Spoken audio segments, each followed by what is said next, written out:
When we look at a massive, bustling port, it's so easy to just get completely mesmerized by those giant steel containers and the sheer mind boggling physical scale of it all. But today, we're going to peel back that layer. We are diving into this explainer to look at the invisible architecture underneath all that physical movement. We're talking about the rules, the seemingly endless paperwork, and the massive international institutions that actually, literally allow those ships to move and our global economies to function. But let's actually start our story on a much more intimate, human scale. Picture this. Mira and Arav are sitting on a terrace. They're holding a simple postage-stamped envelope from an overseas buyer, a ledger, and a small clay port token. It's such a powerful reminder that at its core, global trade is deeply, fundamentally human. I mean, it always starts with a promise between people, right? The massive rules and procedures we're about to unpack, they really just exist to anchor those human promises and make cross-border trade actually legible. So here is our roadmap for today. We're exploring 4 key pillars. 1, the global stage. 2, paperwork as the score. 3, national directors. And 4, global safety nets. Let's get into it. Part 1. The global stage, multilateral rules. Okay, think about it. International commerce would be absolute chaos without a shared baseline. Multilateral trade regulation is essentially the formal conversation countries have when they finally decide, hey, let's play by shared rules instead of resorting to chaotic, ad hoc bargaining every single time. The World Trade Organization, or WTO, is the prime forum for this exact conversation. It's where they hammer out tariff standards, unfair trade remedies, and dispute resolutions. And why does this actually matter to you? Well, because these rules prevent sudden, jarring stops in commerce. They give businesses the predictable backdrop, the tariff lines and transparency obligations that they absolutely desperately need to plan, invest, and ultimately thrive.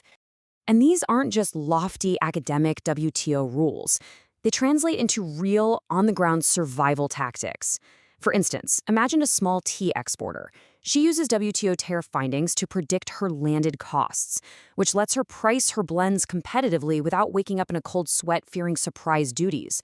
Or take a ceramic maker who literally stayed in business because an anti-dumping complaint was ruled in favor of local producers.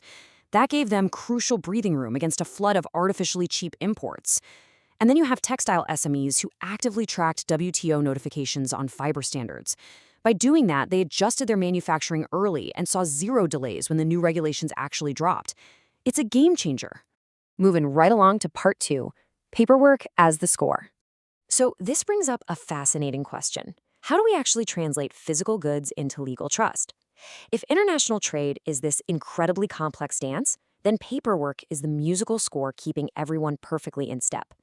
Exporters and importers absolutely must translate their physical goods into documents so that customs agents, banks, and carriers know exactly what's happening.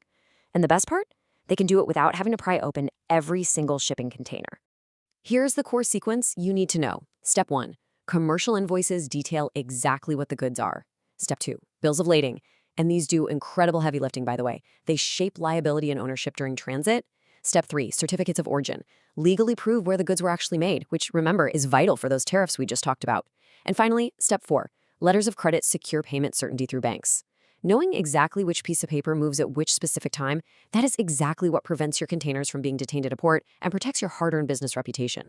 Let's look at how these specific documents save the day in the real world. A spice trader avoided what would have been a devastating week-long port holdup right in the middle of harvest season. How? Simply by having a correctly signed certificate of origin and phytosanitary certificate ready to go. Or consider a furniture maker who used letters of credit to test out a brand new, unknown overseas buyer. It secured their payment certainty so they could gradually scale up volume without taking on massive risk. Even a small software firm used crystal-clear statements of work and acceptance criteria to guarantee smooth, cross-jurisdictional invoicing and dodge some seriously costly disputes. Honestly, paperwork is power. Which brings us to part 3, National Directors, XM Policy Toolkits. So, while the WTO sets the global baseline, individual governments still have their own hands on the steering wheel. Enter EXIM policy, or export-import policy. Think of this as a country's highly specialized custom toolkit for nudging the direction, character, and resilience of its trade. It bundles together all sorts of things: financial incentives, documentation standards, regulatory reliefs, and export promotion schemes. Policymakers use this exact lever to build up their domestic industrial capability, drive employment, and help local producers navigate what can often be pretty intimidating foreign markets. We see this playing out everywhere. A food processing startup, for example, used a government export incentive scheme to literally underwrite the cost of traveling abroad for market visits, and that directly resulted in a pilot order from a foreign supermarket. Or take a cluster of handloom cooperatives. They utilized duty drawbacks, which is essentially getting refunds on import duties, and that lowered their costs just enough to successfully bid for a massive government tender overseas. And during a major currency shock, distressed exporters were shielded by an ease-in-backed refinancing window, which let them keep shipping without having to resort to absolute panic sales. A smart national policy can be an incredible tailwind if your business is prepared for it.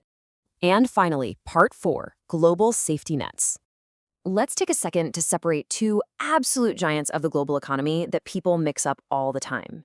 The International Monetary Fund, or IMF, focuses on immediate, short to medium-term macroeconomic stability. They are the ones who step in during balance of payments issues and severe currency or fiscal crises.